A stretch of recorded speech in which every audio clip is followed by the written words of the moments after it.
Our society, our world depends on these generations that are, again, behind me. And the travesty is we know how to do better, but we're not doing better yet. And the only way we can get there is if we fully incorporate those young persons within everything that we do regarding education and other aspects of our society, quite frankly. So YASPA stands for Young Aspiring Americans for Social and Political Activism, and YASPA is really just about giving youth the opportunity to use their voice and really take advantage of the platform that they've been given, because a lot of times youth are left out of important conversations, especially the conversations that are about youth. So YASPA really does want to incorporate their voices into all of their events, all of their really core values.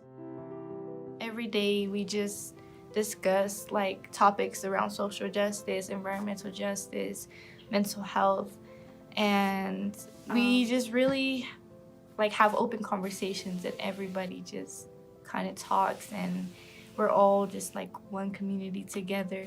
We get to share our ideas. I just think that one, being Black, being a woman, and then being a minority, there's just a lot of things that sets you back, and also being the age that I am, you're not taken seriously, or you just don't have access to certain things because I am Black and I am woman, and I'm usually pushed to the side. Yeah, so I did an equity report with YASPA about a couple months ago, and the equity report was really just about understanding the inequities of Denver public schools and really understand what's going on to make sure that the students feel represented and they feel heard. So with the report, I was helping facilitate the meetings, and I was interviewing a bunch of students all around the district and really just asking them questions about what it means to really be a DPS student. And I interviewed very different students, students that go to predominantly white schools and students that go to minoritized schools. And with those, I got very different experiences, especially because of the barriers that each of them face. With the minoritized schools, they faced a lot of problems when it came to funding, when it came to mental health resources. And then with the predominantly white schools, they talked about some of the problems they talked about was sports fundings. So you could see that their problems were very different. And it was just really really because I felt wow, you would never believe that these schools are in the same district. I called it a tale of two cities, because even though they are both in DPS, it was two totally different experiences.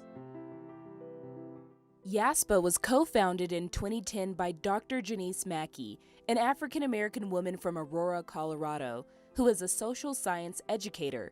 She was inspired to create the nonprofit based on her academic and career experiences.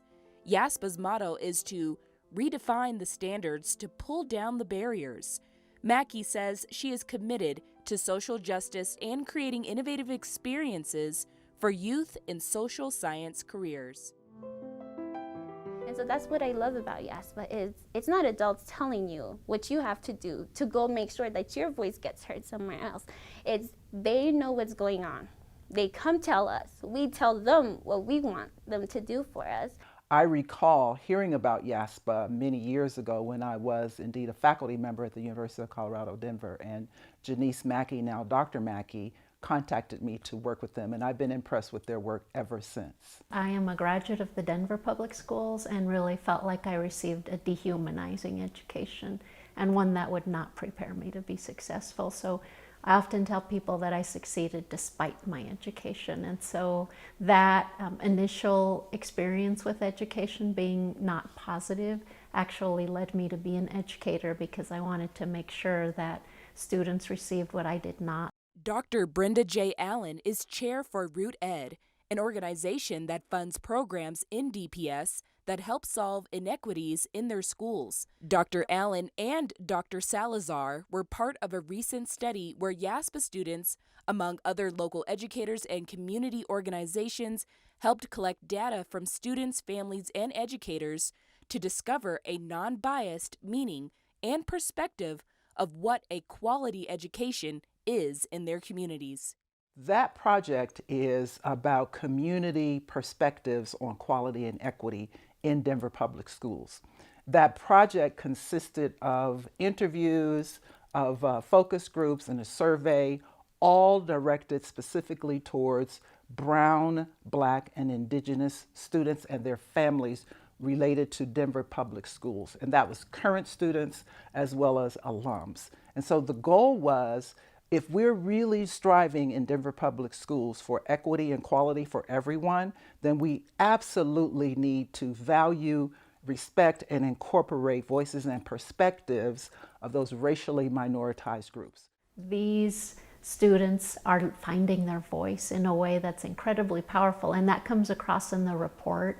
For example, one student said something about how DPS is teaching us to survive the system or to game the system, but not to challenge the system.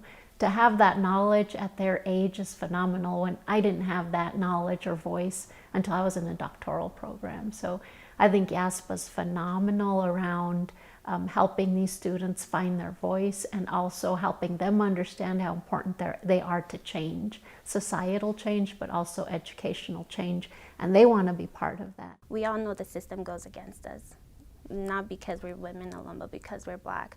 So you have to put yourself in a situation where you can go above and beyond what the system tells you to do. I was impressed in ways that I thought, wow, when I was their age, first of all, I wasn't aware of programs such as this. So these kinds of programs are crucial for our young folks, right?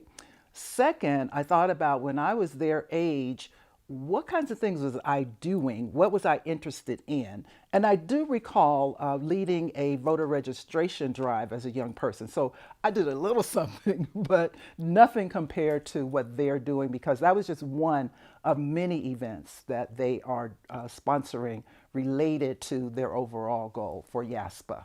Phoebe and Itzel, we really haven't been able to talk, because I just joined YASPA not too long ago, and it's been pretty hard because of COVID. But I do go to a lot of meetings with them, and they're so smart and they're so kind, and I really do feel uplifted by their voice. Brown, Black, and Indigenous students and their families, those voices just tend to get left out. Or we're invited to the table and ask for our opinions, or we're invited to represent, but then it's as if we never were there. And that's what came through loud and clear from many of the persons in our study. This sense of futility, this sense of being disrespect, this sense of a lack of dignity, a sense of, wow, even when they ask us for our opinions and our perspectives, it feels like they haven't really taken them into consideration. By the way, it's rare that they're even asked. And so that was one of the key findings in this project, which was a real strong cry, a yearning, especially from the younger persons. We want to be heard. We want our concerns to be listened to. It's important to advocate for yourself, not only for yourself, but for your community and the communities around you that face the same struggles that you might. It's a very hard world, and growing up, I definitely did experience a lot of racism, not just towards me, but as to my mother, who does not know English very well. And so growing up, she always asked me and my sister to translate things for her. And it's so nice to be around other women of color that can really inspire me, even if we're the same age. Don't move in the direction of everybody else, because you're not everybody else, and you're not given the same opportunities. So you can either get yourself opportunities or put yourself in a place where you can get opportunities, and you can always move ahead from that.